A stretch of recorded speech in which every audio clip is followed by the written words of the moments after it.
Welcome to the Dynasty Dugout Show, a podcast covering all things minor league baseball. Get a front row seat to the action with everything you need to know about the future stars of Major League Baseball. And now, here's your host, Chris Clegg. Happy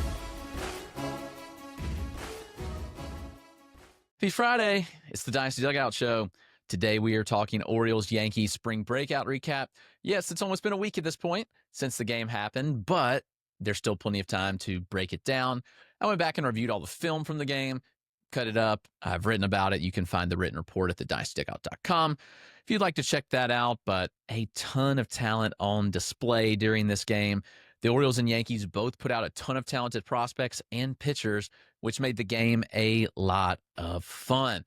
So we're going to talk about it. We're going to break them all down, and we are going to discuss and check out some video on these players as well. If you're watching on YouTube, thank you for subscribing. Be sure to just subscribe on your favorite podcast platform as well. And as always, the show is brought to you by Connect Roasters. Connect Roasters is Ian Happ's coffee company. I've got my nice cup of coffee right here, the Gold Glove Blend. It is delicious. I cold brew my Gold Glove Blend, put a little cold foam on top of it, and it's great. The Gold Glove Blend is as smooth as Ian Happ's glove, and you can get it, buy one, get one 50% off today at connectroasters.com by using the code Dynasty Dugout. We're also brought to you by Chinook Seedery, which are the best sunflower seeds in the game. Chinook Seedery has a variety of flavors, and they are all delicious, including the cinnamon toast, which I love, and the dill pickle. So lots of good options as far as seeds go. Check that out. Get 10% off your order at the Chinook Seedery using the code Dynasty Dugout. All right, let's dive in on the game. Let's start with the Yankees hitters at the top, because the leadoff hitter is somebody that I definitely want to talk about who's going to be a big riser up my rankings. That is George Lombard Jr. Now, listen, I saw George Lombard Jr. last year in the Florida State League. He had a solid year. Former first-round pick, lots of pedigree with the name Lombard. Obviously, his father played in MLB. But Lombard last year was all right. I mean, he struggled with contact at points. The EVs were inconsistent. The swing had some inconsistencies, even the body too. So Lombard this year, though, like I had heard some buzz throughout the offseason from people in Yankees camp that like Lombard was kind of changing his identity. And he did. Like I was impressed with George Lombard the second he stepped on the field. He looks a little taller. He looks more physical, and he's definitely stronger. The swing change has occurred. I'll drop the video right here if you're watching on YouTube so you can see that. The swing looks significantly better. He's creating more synergy with his body in the swing. The bat lag is good. The power's there. He looks significantly better. Lombard, man, I'll tell you, he played a smooth shortstop. The athlete looks better. Like he moved better. He hit the ball harder. He smoked 2 shots. I will say, like, people on Twitter have gotten annoyed with me talking about the wind. Guys, there was gusts of 50 miles an hour in that game blowing in. So balls held in the park that probably would have been gone. Basallo would have probably hit one. Lombard would have definitely left the yard on at least one. He had 2 shots, 2 lineouts that were like very well struck. So George Lombard's a big mover up my prospect rankings. To me, like he's already clearing top 50 status, like giving the current, like, look of the top 100. Lombard does a lot well. He's a good athlete. He plays shortstop well. He's got the body. The swing is much improved. The power's there. Is he going to make enough contact? And that's kind of my question. But if he does, yeah, he's going to soar. Lombard looked the part and was very, very impressive. Spencer Jones batted second in this game. He was plunked the first 2 at-bats, hit by pitch by Keeler Morfe and Levi Wells to start his game. And so, yeah, I mean, I thought he might charge the mound at some point, just given that if he got hit again third time. But Jones, I've seen him a lot. He's a 6'7" specimen, great athlete, patrols center field extremely well. He hits the ball hard. It's all about contact with Spencer Jones. And, outside of his 2 hit by pitches, he did have a base hit. He had a double, and he had a big flyout as well. So Jones is somebody like, golly, I want to just hold fast to. I don't want to kill him in the rankings. He's outside my top 100, but it's kind of close. I mean, honestly, like he fits in a similar mold of some other guys. Like, People love Xavier Isaac still. Like, you look at the metrics, they're nearly identical to Spencer Jones. And Jones is the better athlete, and he plays a premium position in center field. So Jones is somebody like I kind of want to hold on to, not ding too much yet, but Spencer Jones is going to have to make more contact. Also, let's talk about the fact that Jones is very young in his hitting development. Jones is not, he was a pitcher at Vanderbilt, and he missed a lot of time with injury. He's still very early on in his development. I think I'm still in on Spencer Jones. I love the athlete. He runs well. He gets faster over space.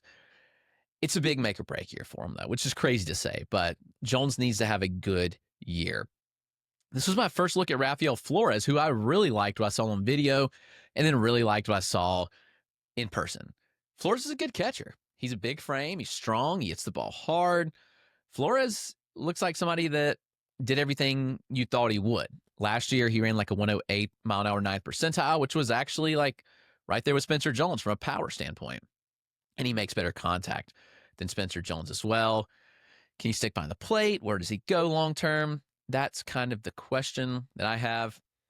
Edgelin Perez did come in at catcher, and Edgelin Perez is awesome. One of the more disciplined hitters in all of baseball. And he's got a pretty good arm behind the plate. So Edgelin Perez, major riser this year. He already was last year on the complex, but he'll be in single A. We'll have a StatCast data public, and I think people are going to really love what they see. Jesus Rodriguez added to the 40-man roster. Somebody I've always been a little bit lower on. It's a very interesting setup and very interesting swing. He has a lot of moving parts in the swing, but he put a lot of balls in play. He had a lot of balls on the ground. He struck out once in 5 trips to the plate. But Rodriguez is a catcher that played third base. Now, this versatility is nice because you look at Jesus Rodriguez, and I think that there's a reason they add him to the 40-man because they like the versatility. They like that he can be a backup catcher, and he swings it pretty decently. The EVs are fine. The contact's pretty good. The chase rate, yeah, I mean, it can work. Like, I think this profile could work as like a versatile type player. Like, you think about Austin Barnes has made a career as a like backup catcher utility type, and that's the kind of player we're looking at here with Jesus Rodriguez.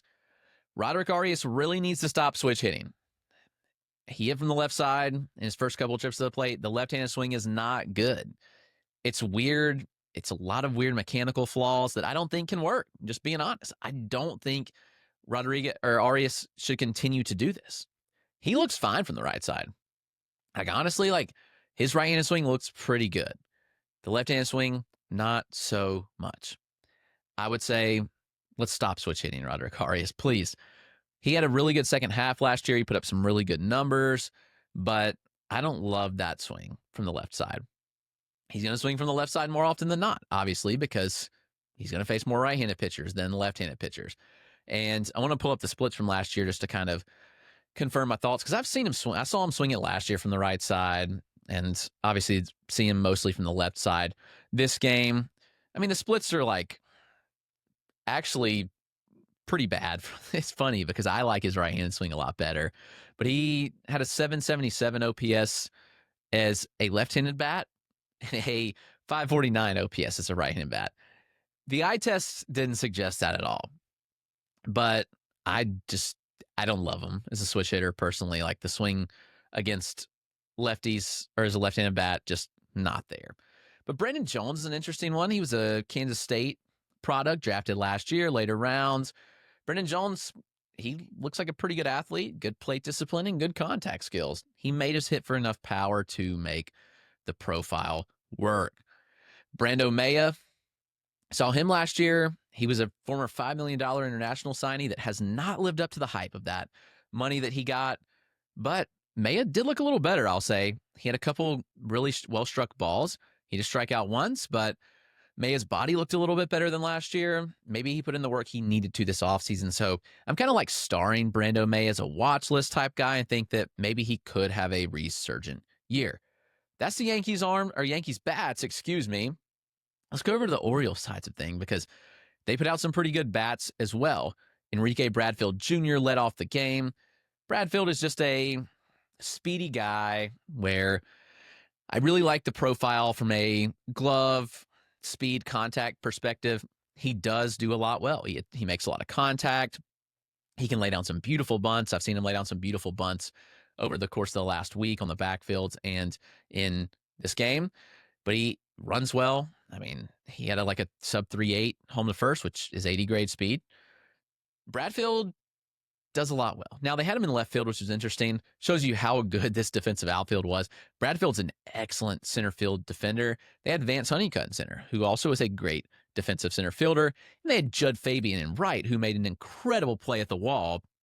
Fabian, that was a strong outfield defense, which didn't help the Yankees at all. They hit some shots that were tracked down. Bradfield honestly didn't look great in left field. I honestly think that there were several factors here. One, he's not comfortable with left field. He's a center fielder, pretty much regularly. And the wind was moving pretty substantially. You get on these fields, these minor league, the spring training complexes, these backfields, and the ball moves completely different because there's wind. And I know it, wind, whatever. But the wind was gusting, and Bradfield made some not great routes. But I've seen him enough in center field to feel comfortable saying that Bradfield is a very good defensive center fielder.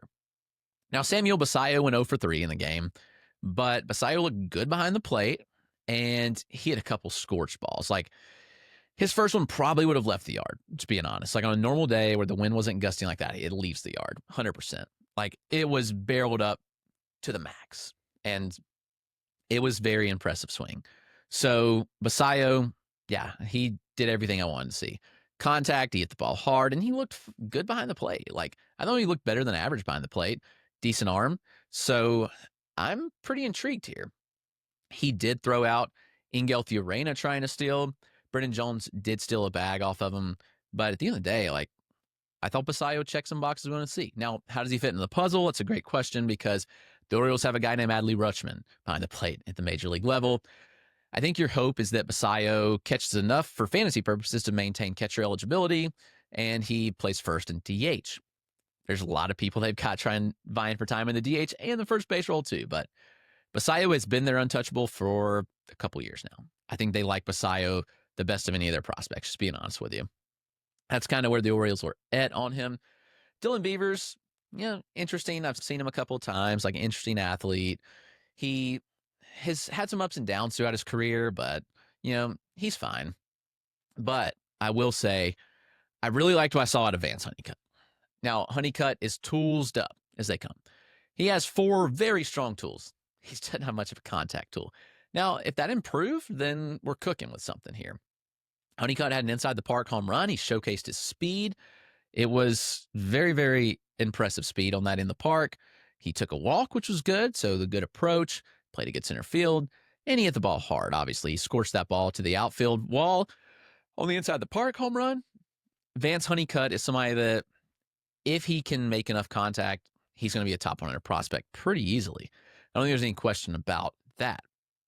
So Honeycutt, yeah, he looked good. You can see on the swing, he had a couple good swings where I'm very much in on him. Judd Fabian did Judd Fabian things. He walked, he struck out, and Fabian had some impressive plays in the outfield. That's kind of Fabian at this point. I'm not sure that Fabian kind of transforms his profile any more than it already is. Good defensive outfielder, which helps his MLB chances. Maybe a 4th outfield type. He's got power. He's got some speed, but I'm not sure the contact is there if we're being honest. Other guys that I want to highlight, I've highlighted Aron Estrada a couple of times. First saw him on the backfields last Wednesday, so I saw him several times throughout the week. He's bigger, and he's stronger. He's listed, I want to pull up his list because I know it's really bad how the lists are, because here's the thing. Estrada is bigger than Enrique Bradfield Jr. Estrada's listed 5'8", 142, and Enrique Bradfield Jr. is listed at 6', 170. I can tell you that Estrada is taller and weighs more than Enrique Bradfield. So I think that Bradfield's probably definitely shorter than 6 foot. I think Estrada is probably 5'11". I also think Bradfield weighs 150, and I think Estrada probably weighs 160. He's much more filled out now, and he looked good. He's put some good swings on balls when I've seen him. I think Aron Estrada is probably an up arrow name for this year. He was last year. He had a really good year last year. Got a lot of pub, but yeah, I'm very much in on Aron Estrada. Leandro Arias, he came off the bench, and he won the game. He had a walk-off hit. He looked very good. He had 2 hits in the game. He drove in the game winner, which was obviously important, but he's also checked some boxes on the backfield. He had a really bad year last year. Now, Leandro Arias had a lot of hype coming into 2024, and he didn't live up to it at all. Like, honestly, like, Arias was just bad. There's no better way to put it other than he was very bad. He slashed 247, 341, 301 last year. Excuse me, that was just in high A. Overall, between complex, single A, and high A, 230, 333, 332. 16 doubles, 5 homers, 7 stolen bases, caught 8 times.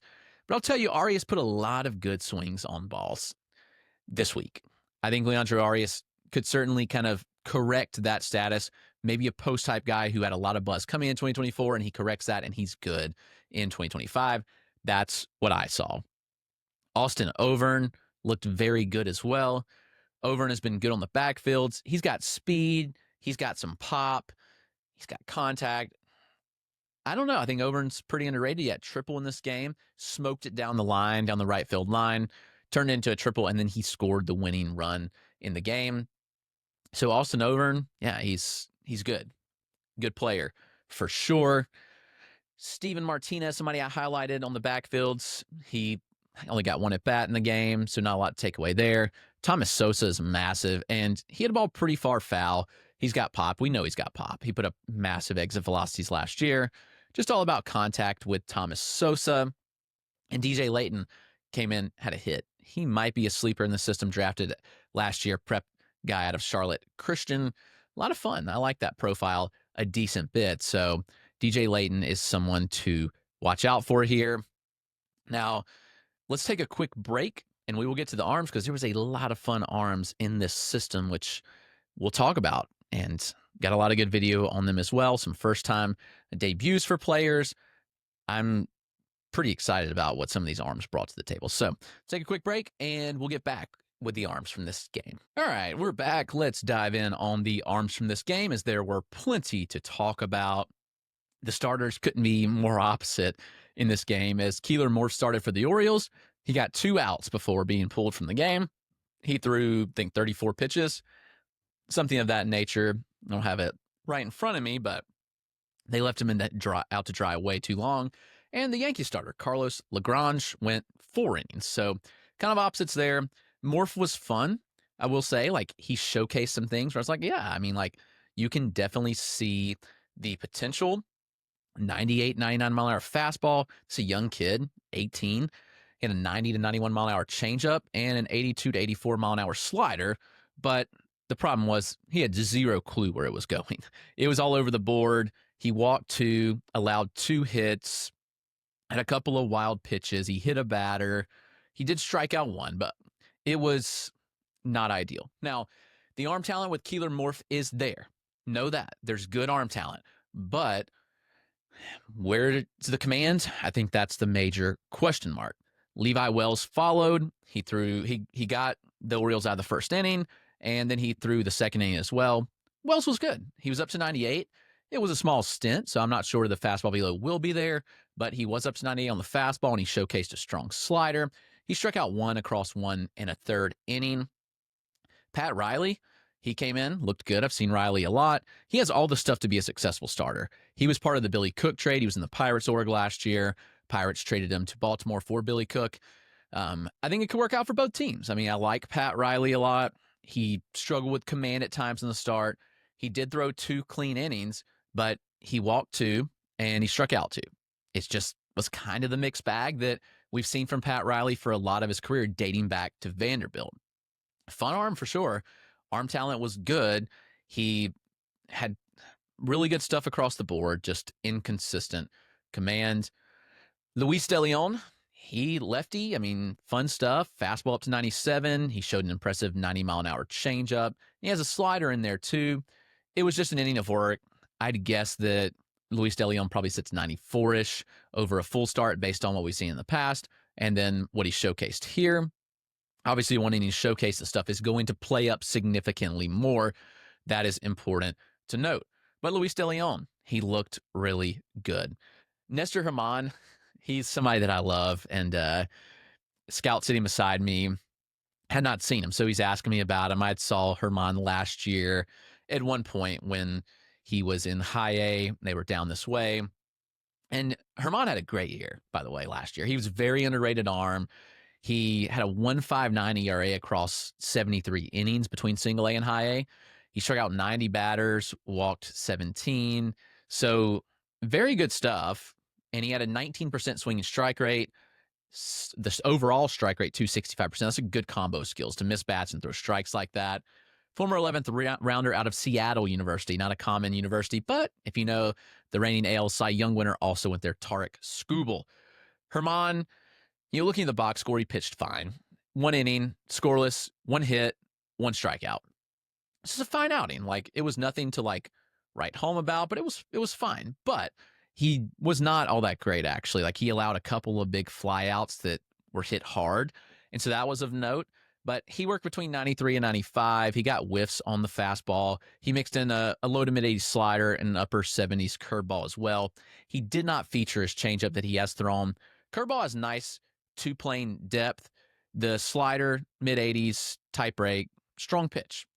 Now, German will be fine. Like, it was 1 inning. It was just a funny story how I hyped him up, and he was bad. But overall, German pitched fine. I thought Braxton Bragg looked good in his 1 inning of work. His line wasn't great. He allowed 2 hits, 1 earned, 1 walk, and 2 strikeouts, but he did generate whiffs. Fastball was up to 97 with a strong changeup and slider. But Cameron Weston might have impressed me as much as anybody. He came in to close out the game in the 9th inning.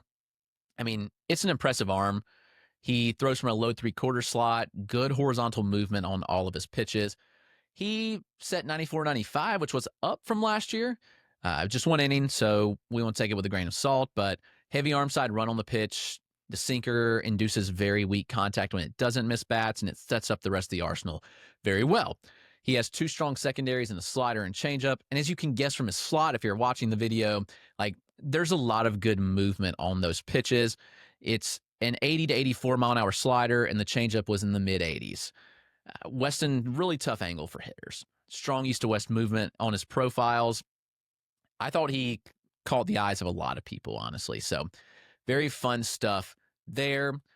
Carlos Lagrange is somebody that I've seen a lot. I mean, it's fun stuff. It's an electric fastball. He sits upper 90s, touches triple digits. He's a big 6'7" frame. And he actually commanded better than he has in the past. Like when I've seen Carlos Lagrange in the past, dating back to the complex, the AFL, and then again last week in Spring Breakout, I thought his command was much better. He pitched 4 innings, allowed 2 hits, 1 earned run, but 1 unearned, so 2 runs, 2 Ks, no walks. A lot of strikes. That was notable. Lagrange has that big fastball. He's got a good slider and a changeup that'll mix in as well. I do think it's a reliever profile long term, but they're giving him serious run as a starter, so it's hard to argue against that. I don't know. We'll see what the Yankees wind up deciding to do. But the people I want to highlight, Ben Hess and Bryce Cunningham. Draft picks from last year. Ben Hess, obviously the first rounder out of Alabama. Hess came in after Lagrange and pitched 2 innings. I thought he looked pretty good. He struck out 3 batters across the 2 innings. He repeats the delivery very well for he's 6'5", 250. He's a very big frame. But I thought he repeated well. He didn't light up the box score, allowed 2 hits, 1 run, 1 walk. But the 3 strikeouts was notable. He had 5 whiffs, but he got a lot of called strikes, 38% CSW. I thought he showed a ton to like. Fastball said 94-96. It's a high riding IVB pitch, IVB north of 18 inches, 10 inches of horizontal regularly, pretty flat approach angle, tough for hitters to pick up. His curve has really good depth in the upper 70s, like negative 15 IVB on average was awesome to see, and 15 inches of sweep. That's a solid 2-plane breaking pitch. It's a banger of a curveball right there. And he also will mix a slider, mid-80s slider. Did not showcase it a ton in the game, but he did throw that in college. And he had a mid-80s changeup with strong fading action. I think that this is a 4-pitch mix, true 4-pitch mix that throws strikes. And I think he'll have a ton of success at the lower levels of the minors. They start him in high A, maybe, but I think Hess is going to dominate against these lower level hitters because he's advanced strike thrower and he's got really good stuff and he locates well, repeats his delivery well. Hess could be a guy that there was not a lot of buzz around him as a first rounder. People were kind of like, why'd they go that way? But I do believe that Ben Hess is going to be a really good arm.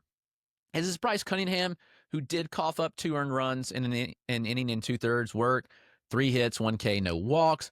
But I thought Cunningham was good. The four seam was strong, high carry, good horizontal from a 6-foot release height, very flat VAA. It's at 97, 98, well, in his 2 innings of work, so that was notable. He appears to have added a cutter, which was around 90 miles an hour. Used it pretty often. He still uses mid to upper 80 slider as well. And the changeup, I thought, was the most beautiful pitch that he threw. Heavy, heavy horizontal on that pitch, sitting 88 to 91. So good enough separation velocity-wise from the fastball, but really good arm side and movement as well. That changeup produced a 53% whiff rate last year in college, which is very notable. So Cunningham, I think, is good. I think the added cutter could be very useful, and there's really good stuff with Bryce Cunningham. So a lot to like there. I think Cunningham could really, really pop off and be a guy. Him and Ben Hess both look like really good picks for them. The Yankees pitch dev's actually very good. I like what they do. They don't get a lot of credit for it, but they are a very good pitch development org. So something to watch out for, both those guys. But that's kind of it. We had Eric Reselman come in. He looks like a legit reliever. I'm excited about him. He's got big stuff. He was fine in his inning work. He did walk 2, but stuff is there. Reselman, yeah, he's a major league bullpen arm for sure. And that was on full display. I think that's going to do it, folks. The Yankees and Orioles spring breakout recap. Just have one more of these to go, and we'll be done. I've got some backfield stuff to talk about, too. I'll cover the Braves and the Tigers tomorrow. Cover my 5th and final game that I was at for spring breakout, but I was at 9 backfields games, so lots of stuff to talk about from there. But thank you for tuning in. Be sure to like and subscribe. Like the video. If you enjoyed it, feel free to comment anything that you saw you may have liked, and subscribe on YouTube and your favorite podcast platform. I would really appreciate it. But thank you for your time. Hope you enjoyed, and we will talk to you tomorrow.